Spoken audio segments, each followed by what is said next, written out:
Good afternoon, everybody, and welcome to the Vickyverse. I am here with okay, it's so hard to say, sixth scale combat, Just call me six. yeah, Six is talking fine. about the Napalm Brothers issue number 2, now funding on Indiegogo.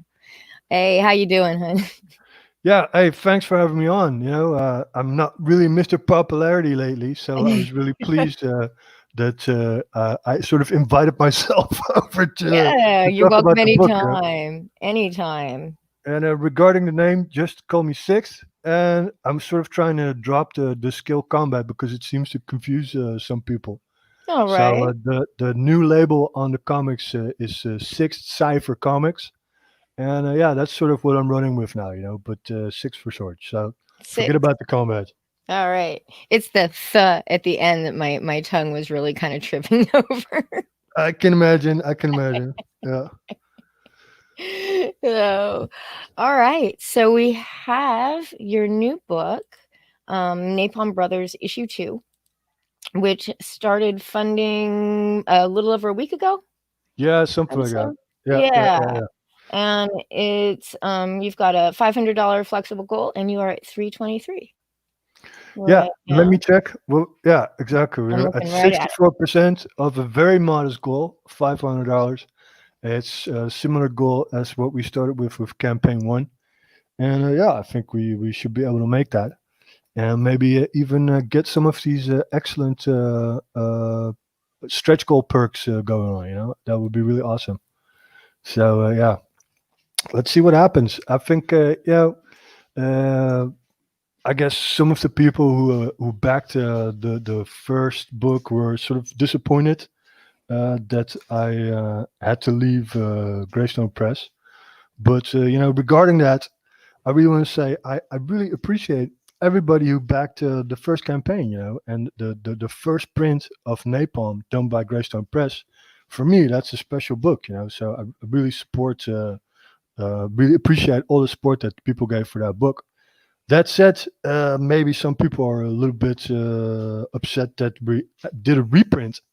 But yeah, of course, that's because I joined forces with JDA, and the idea was we'll do some relettering of the books, sort of dot the i's, and then put the reprints out on Amazon, sort of gauge what the interest was for this book, and also to sort of sweeten the cooperation that I have with JDA. But that doesn't mean that I now think that the first print it was flawed in some way. Yeah, sure, I did listen to some of the pointers I got, the critique regarding the lettering. So I spent a couple of weeks redoing the lettering, and I think it's really top notch now. And yeah, so then we put it on Amazon, and we actually did sell quite some books. So I'm pleased with that. But again, my appreciation to everybody who backed the first print, everybody who bought the book on Amazon, and I hope I get some more support for campaign number two. Because I'm telling you, this book is going to be off the chain, Vicky. I really enjoyed one. I thought the artwork was fabulous. And to shout out to Tony Sizzle for that awesome ash can, which was fun. But I thought your art was just really funky. Um, Yeah, funky is a good word. no, I mean, but that's sort of, it sort of fit with the theme and the time of it, if it wasn't, if it was the 80s, I doubt it would have had quite that same level of funk, you No, know. no, it's true. This is true. It's true. I think my style is sort of eclectic, and I've said this a couple of times before on other streams. But of course, it sort of stems from the graffiti and the poster stuff that I did. And yeah, I think it's a really neat sort of style to incorporate into actually a sort of longer format like a three-part story, like it is. But let me ask you something, because I had a discussion with somebody over sort of the theme of Napalm. If you would describe Napalm to someone who hasn't read it, how would you describe it in like a sentence or two or something?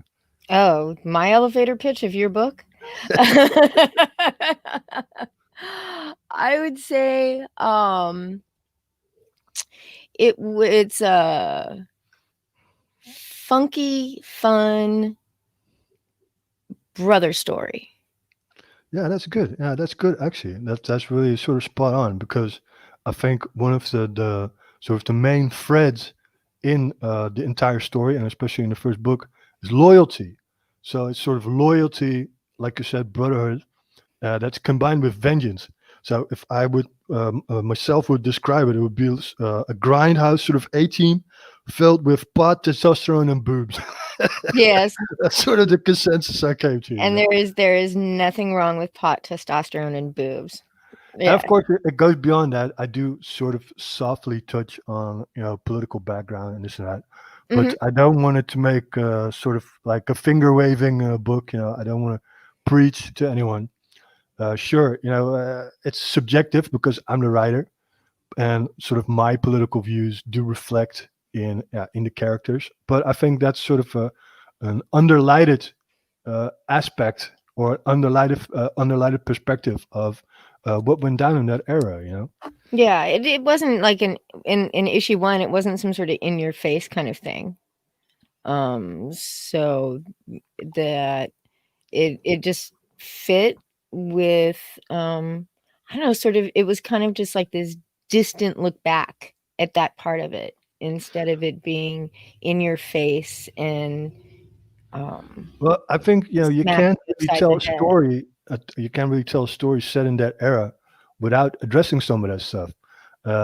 Similar, like you wouldn't be able to really tell a story about the '80s without yuppies and over the top capitalism and Ronald Reagan. Just I'm Right, not saying those are bad things necessarily, but yeah, if you're honest about the era and if you're honest to someone who maybe hasn't lived through that era, then you sort of have to use that as a framework on which to build stories like that. Yeah. right. But it depends on how much further out you build the story from that initial framework, I think, Well, which, like I said, yeah, like I said, so that the it's not core. not completely and totally, like, smacking you upside the head all the time. No, It's just but a little smack, a little slap here and there, I think that's good. Yeah, just to keep you awake. And Yeah. actually, I take that a step further in book two because of course, we find out more about sort of the main antagonist as the story goes along, and this character is actually based on research I did, a historical character, a person that actually went to Vietnam. And yeah, I guess I can't really reveal too much about that without giving anything of the story away. But once the book is out, I think I could fill 2 hours worth of streaming just with the backstory of that original historical character. So yeah, Yeah. really a lot of research did go into to putting the story together. Is S basically what I'm trying to say. So this is the front cover of the book? The tiger? Or I'm gonna look up the stream because I'm just in a chat because I'm just looking at the IGG. It's that the beautiful, the f- sorta the Chinese front, yeah, tiger. yeah, the front cover is the tiger, It's and this is gorgeous. what do you call it? This is sort of based on the tattoo art from the era. And it was pretty cool because I already heard one guy say, I think it was the Australian guy, Kimo. He does really nice reviews on YouTube as well. That half of his uncles had similar tigers and panthers tattooed. So yeah, I thought that was really spot on. That was really sort of encouraging that Yeah, people do get that connection with the it's work. it's beautiful. When I was going through trying to decide what I would do with my thumbnail, I'm like, "I must use that tiger." And Well, I'm I have like, to "I say, need the tiger, he's so cool." drawing Like, tigers is a lot of fun to do, and of course, one of my pet peeves with uh, comic covers in general is it's my opinion that the cover should reflect what's in the book. So everything that's on the cover is in the book, and we have a really cool back cover as well, and that's also done by Tony Sizzle. So nice. Alright, so I think we should go ahead and, cruise on through the tiers because we are trying to sell the book. We're shilling. We're shilling, yeah, people. I'm still not on your stream by the way. So if you just walk me through it, then Okay.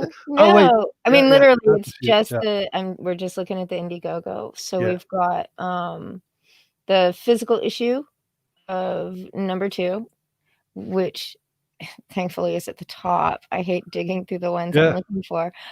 Is $10. 10 buccarinos. Yep. Yeah, unfortunately, it's excluding shipping because yeah, John Right. just can't make that price point like Doug did, and literally, Doug wasn't lying about that. We didn't make any money on the first Right. book. That was really a sort of a labor of love, and yeah, that's kind of how we could keep the shipping costs so low. But I guess this book is 32 pages, excluding the covers. So I think $10 is not that much, you know. Uh, No. No, I wasn't horrified when I got to the checkout. Just saying.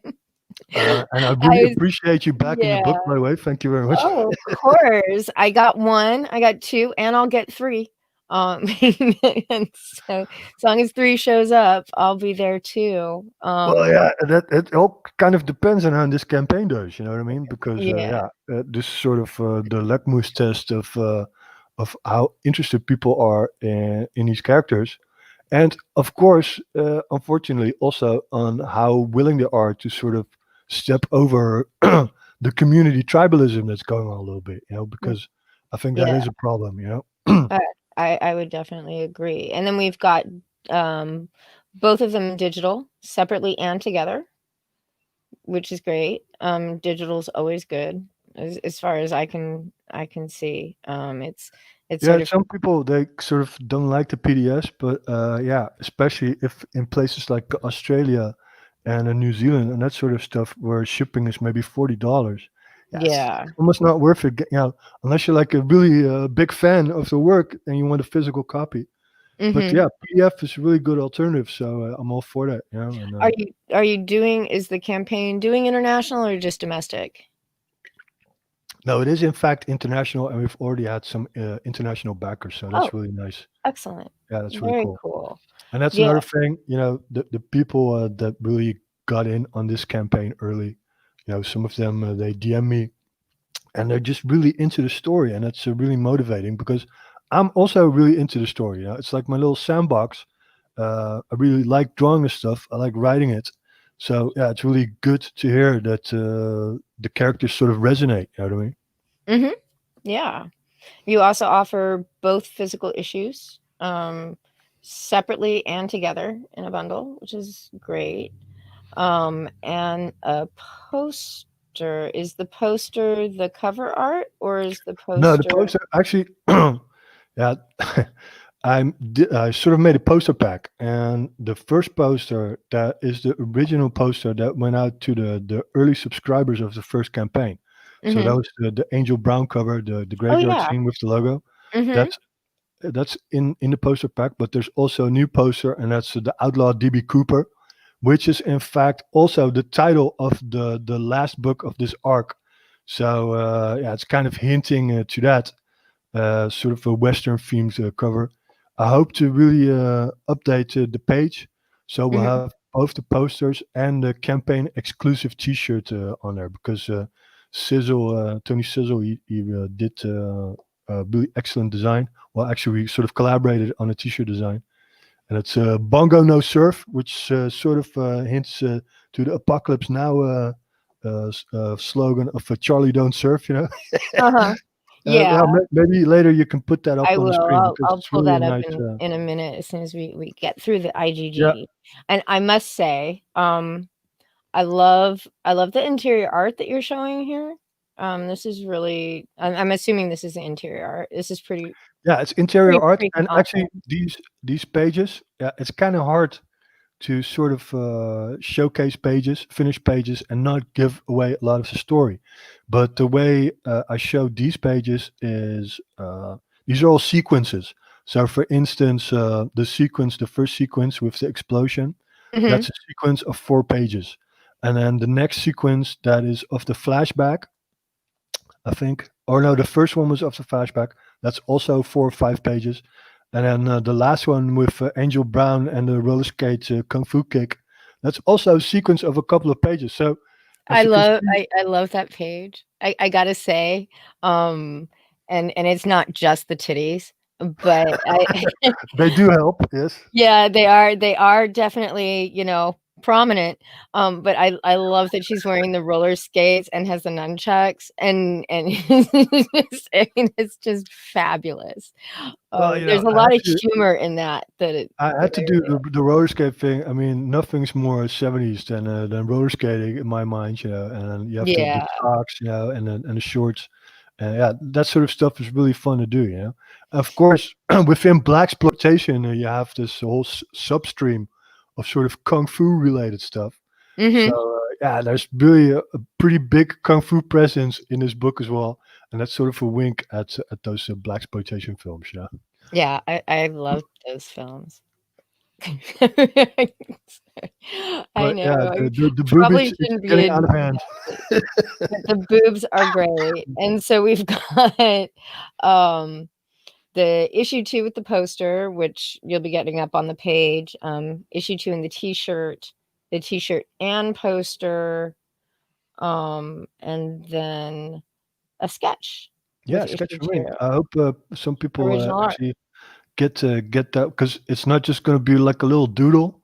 It's going Mhm. to be a full A3 sketch on a high grade paper, and yeah, I, Nice. not, of course I'm going to preview those as well, but actually open to suggestions as well. So if there's anything particular, like character related, that people who back this chair want to have, then I'm open to suggestions.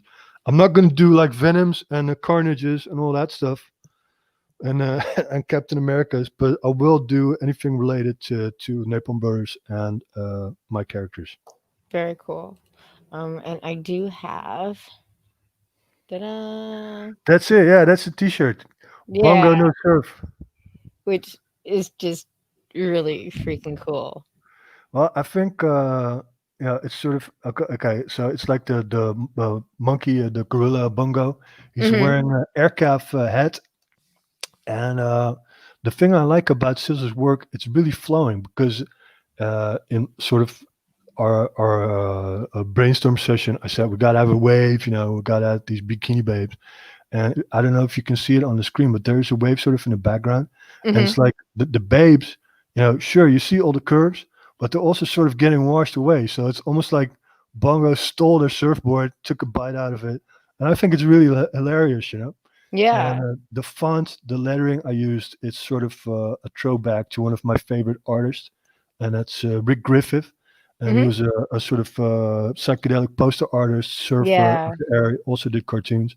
So yeah, this is really sort of his sort of lettering and his sort of font. And I know people, I get a lot of complaints about the sort of fonts I use, that some are not readable. But in this instance, with the monkey, I think it's okay if it's only sort of semi legible. well, yeah, it is very much a throwback.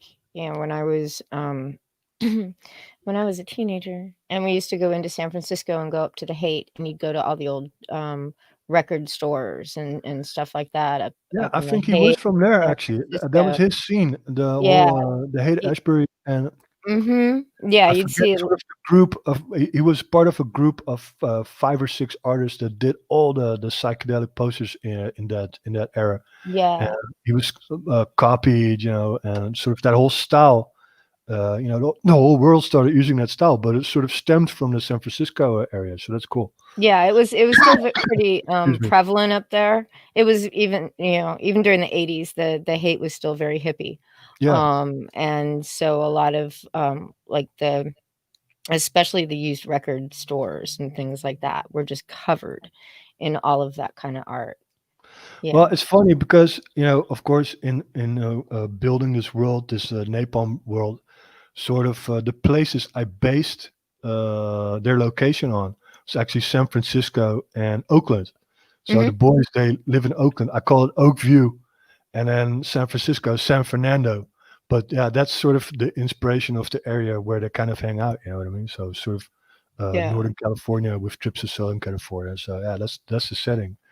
Of course, unfortunately, now people are taking dumps in the streets in San Francisco, and the place is sort of going into the skids. But yeah, at one point, I think that was really sort of an exciting scene to be part of. Yeah. Yeah, I was really, glad to get out of there when I did. No. um, and it was right about the time when you would get off the BART station and all you would smell would be urine.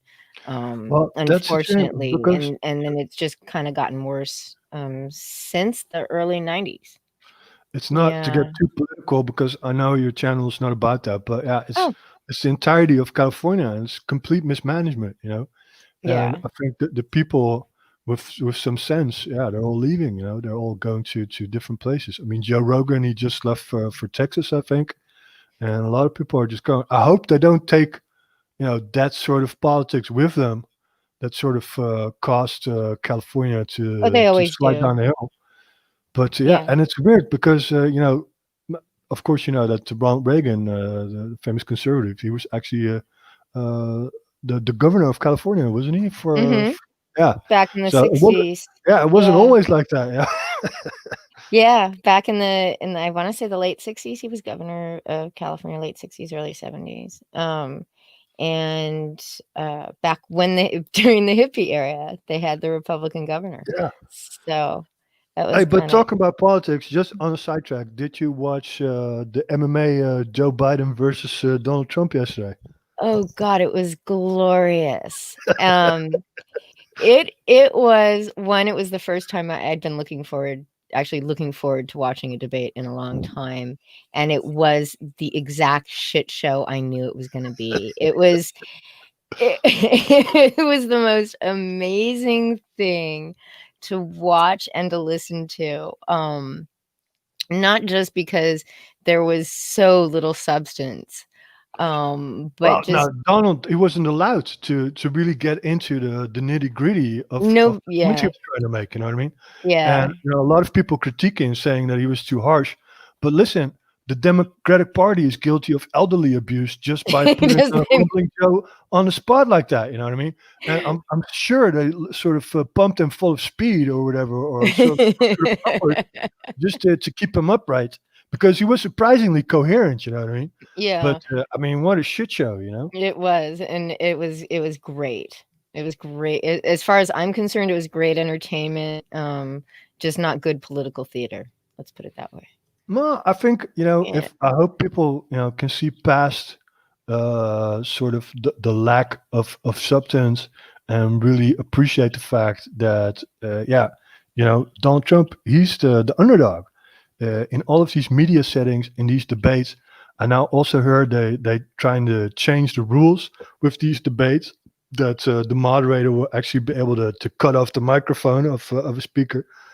Well, you know, the game is rigged. Donald Trump wasn't supposed to be elected to president. There was a hole in the system he fell through, and yeah, they're really throwing everything but the kitchen sink into the battle to sort of dethrone him. You know, but Yeah, I was yeah, when I didn't vote in the last election. And but I was secretly hoping, well, I didn't want Hillary to win. So as soon as Trump became the nominee, I'm sort of like, "Oh yeah, okay, I could deal with a Trump presidency." But then I'm like, "But the extra specials, like icing on that cupcake is going to be the fact that he is going to completely decimate the political system as we know it in this for country." sure. Yeah, And even if it put us in political turmoil for the next 12, 16 years, hopefully it'll be worth it when we get out on the other side. I mean, there's always a possibility that it won't, but the system had gotten so stagnant. I mean, it was both sides doing the exact same thing as the other side, well, and this is the problem with nothing ever changing, literally. I yeah. mean, the Liberal Democratic Party was just as conservative as the Conservative Party because neither one of them would let anything happen. No, And exactly. And it's rigged. And so they're both sort of vassals of the globalists, both the yeah, Democrats and also the the conservatives the of that era. You know, all of the major industry lobbies, that's, you know, what really counts and not people's votes, you know, and that's the sad thing. So we need a person like Donald Trump to really shake up that stuff, you know. And of yeah. course, now, unfortunately, you guys, you have all the riots with that bullshit Antifa and whatever. But Yeah. yeah, this will only drive more people to sort of see, yeah, what's really going on that level, you know. And And I think it has, from what I've been observing, and not just on, I mean, shit, Twitter. You're not going to learn anything about what people are actually thinking, on Twitter or even Facebook. But when you just talk to people, I mean, granted, I'm in a weird state. It's not. I guess it um presidentially, I guess it's always sort of leaned towards red, but our local politics all tend to be really blue. So it's sort of a strange dichotomy. It's not like yeah, living in California where you have there's just this small yeah, swash yeah, of red and everything else is blue and purple. Um, so, but you talk to people and they're just like ama- kind of amazed by what has been going on. Amazed and appalled, I would say. yeah. Appalled is a good And word. it sort of opened their eyes to both sides, which is great. And I'm hoping that isn't just a local thing here in my strange place on the Eastern Seaboard. Well, the thing that really saddens me, you know, of course, this year began with the whole COVID thing, and for a moment there, I really thought that people were sort of bonding together, you know, and that Hmm. the woke screaming crazies were sort of put on the background. I thought, okay, you know, everybody's going to buckle up, everybody's going to pull each other through this situation. But of course, then the whole thing became politicized, and you know pressure built as people were stuck in their homes in quarantines and all that. Yeah. And you know the radical left really abused those sentiments and sort of fueled the riots that will later on in the year happen. And that's sort of the situation that we're in now. And yeah, it was a perfect storm because I really think without COVID, the riots would have been a lot less worse than what they are, you know.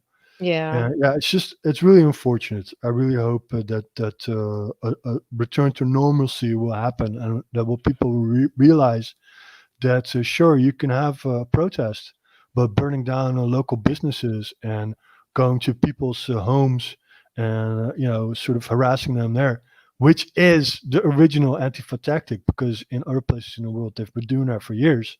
That sort of crap. But yeah, it's an eye opener, and I hear a lot of sort of yeah pretty progressive people that are going to vote for Donald Trump this time. So yeah, as long as they don't do too much shenanigans with the mail-in ballots, you know, I heard that they found all these ballots. I think it was from military personnel that was sent in. Of Hmm. course, you had the Ilhan Omar Up in exec that sort of Minnesota. yeah Yeah. that was sort of buying up ballots. Yeah, that sort of stuff. Don't fall for it. You know, don't let them mess with your vote, because you know you guys sort of have one shot to change to switch the pendulum from where it's going, and after this it's just going to get worse and worse, you know. Yeah. Yeah, and it is kind of, I'm not even gonna say a big fan. I hate the idea of mail-in, ballots. Well, it serves a I purpose. It serves a purpose, but I think it should be restricted to situations where w you know you can actually prove that the person who voted well, there's actually a voted, there's you a know. difference between an absentee ballot and the Exactly, yeah, mail-in voting. The absentee ballot, you have to actually request it. Then they send it to you. Somebody actually has to say, "Hey, send me that thing." With the mail-in ballots, they just send them in the mail yeah, and to everybody, and it doesn't matter, they just take the voter rolls and send them yeah, off, and it doesn't matter if you have, um, 4 previous tenants living in an apartment who are no longer there. If they're still on the voter roll there, yeah. they get that ballot sent to them. I mean, This after makes me my crazy when I hear stuff like that. It you makes me know, insane. You know, it really after makes me my insane. mom passed away, it was next the next election. So it was my mom, it was October, so it was the next November. No, And I went down, I went to my polling place, and there was my mom's name still on there. Yeah. because they don't check those, there's no cross check. It's not like beforehand they check them against death records or anything like that. Yeah. Yeah. Yeah. I had to tell them, she's not going to be here. So you might want to just cross that out permanently, Yeah. you know. But if it was now, she would have had a ballot sent to her. And then Exactly. Well, I could have voted yeah. twice. And then I also hear Yeah. that in previous election, sort of interpreters were allowed to go into the booth while voting. Yeah, how do you know that they're not coercing someone to vote in a certain way if you don't Yeah. speak the language? So yeah, to really secure that system, you should have sort of governmental appointed interpreters on standby. But yeah, how are you going to do that? That's just Yeah. going to Then be it even becomes more super cumbersome. extra Yeah. complicated. So yeah, it's very difficult. I'm sort of skeptical. I'm a glass half full kind of guy, so I think in the end everything will turn out fine. But it's going to take an effort. It's going to take some elbow grease, and it's going to take yeah, good old American spirit to pull through this stuff. Yeah. Yep. I think so. There is that beautiful book. Once again, you know Napalm what? Bird. The one thing I did not do was watch the video. Well, let's look at the video. Yeah. Can you play it? So Yeah. yeah, we can play that Turn video. up the sound because it's Is it quiet? good tune. No, it's pretty loud. Sorry. Okay. Hold on. Let me go ahead. I'll turn up the sound, full screen that thing. And I have no idea why it's not down at the bottom. So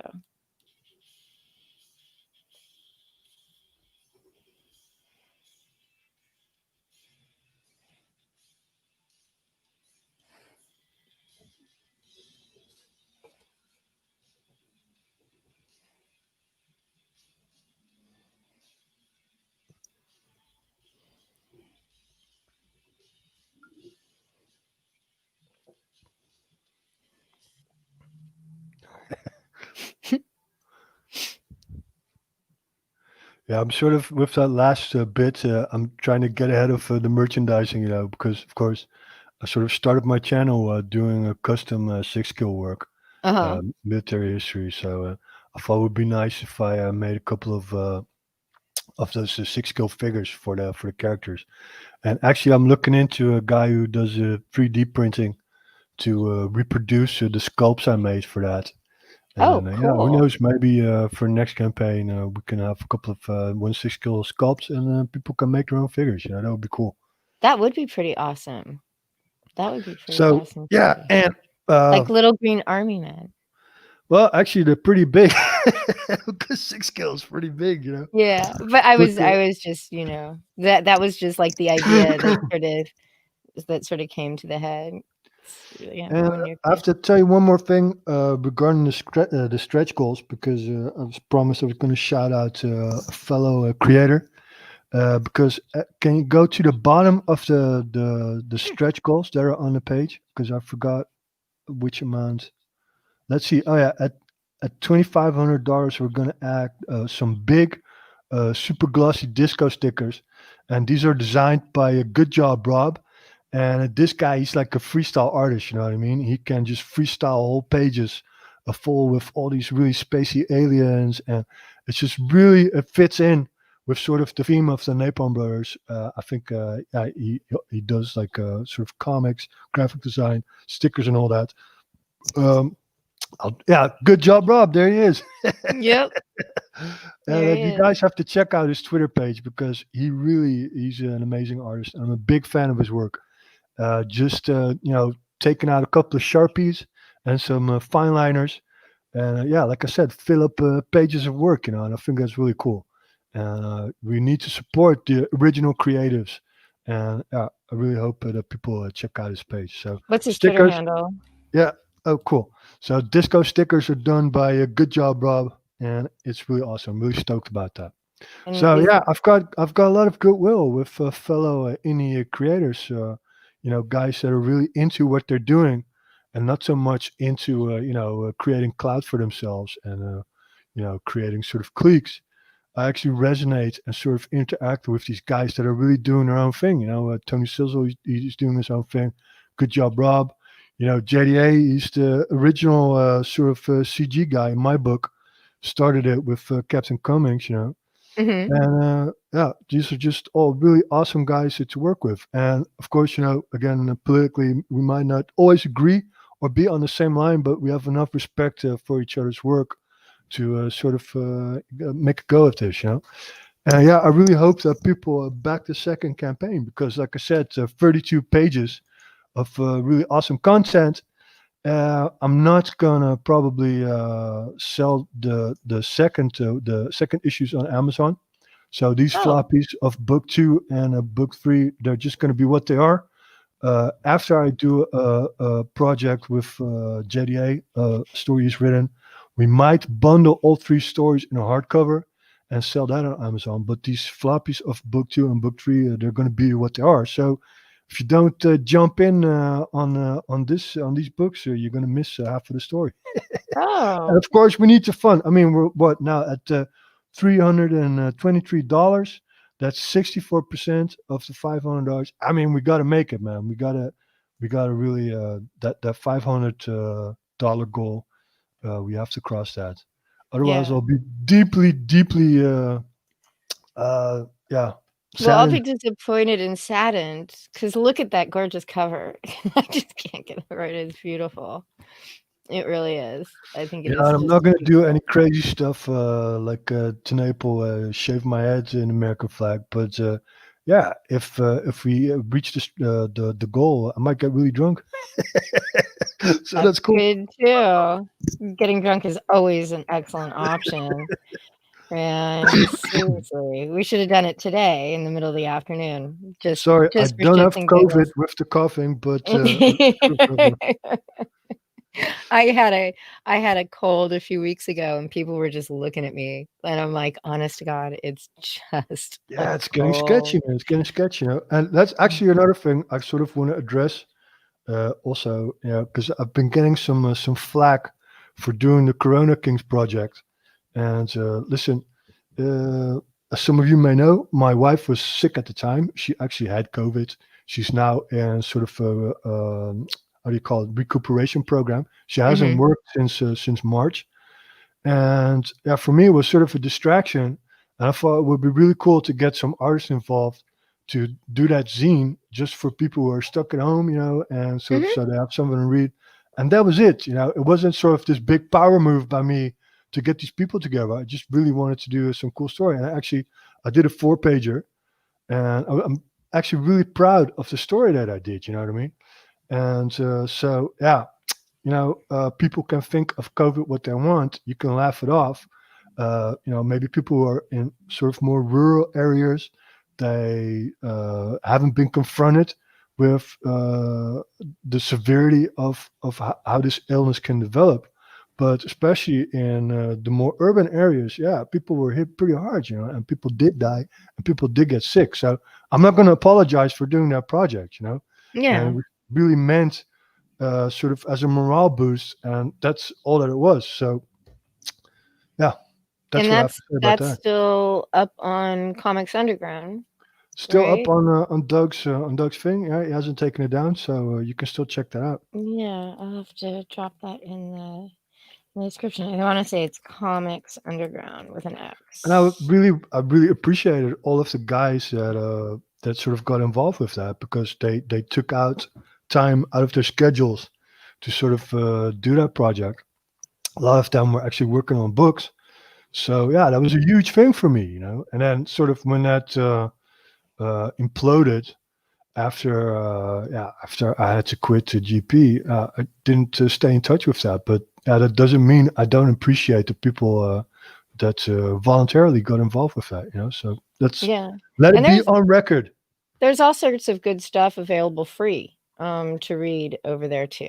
So, there's I think there's a sizzle story as well. yeah, there's Tony Sizzle's got Yeah, something up, Tonic Mole. Tonic Mole. Yeah, talking about boobs in comics, huh? Tonic Mole. He's got some of the best boobs out there. Yeah. Yeah, he does have some of the best boobs out there. But I mean, these are pretty magnificent. So, I mean, we Well, I gotta mean, gotta not to give it pat up for myself this. on the back, but I've had a lot of inspiration. Yeah. So I think, unless there's any questions from the chat or anything that you have left to finish shilling with, There's um, nothing I need to address. You can ask me something still, and yeah. I'm all good. I think we covered everything that I was gonna to ask you about, Okay, cool. unless anybody in the chat does, and I don't think Who's in the so. chat? But because I haven't been checking out the stream, are there people in Oh, the actually yeah, watching the video? Rob, Smug Pug, Del Rio, he's in the chat. Yeah, he's a big Napalm enthusiast, man. He's one of my buds for sure. Yeah, I'm an enthusiast too. Cool stuff, Vicky. So I will be promoting it more over on my Twitter. And then I'll retweet this out later tonight and probably in the next, over the next few days so that people can get a listen and not just to generate traffic, but so that they can take a look and No, but this is honest shilling because you actually like the book. You know what I mean? And we've been talking on Twitter for a while. You know, I mean, we're on each other in each other's good book. You know what I mean? So yeah.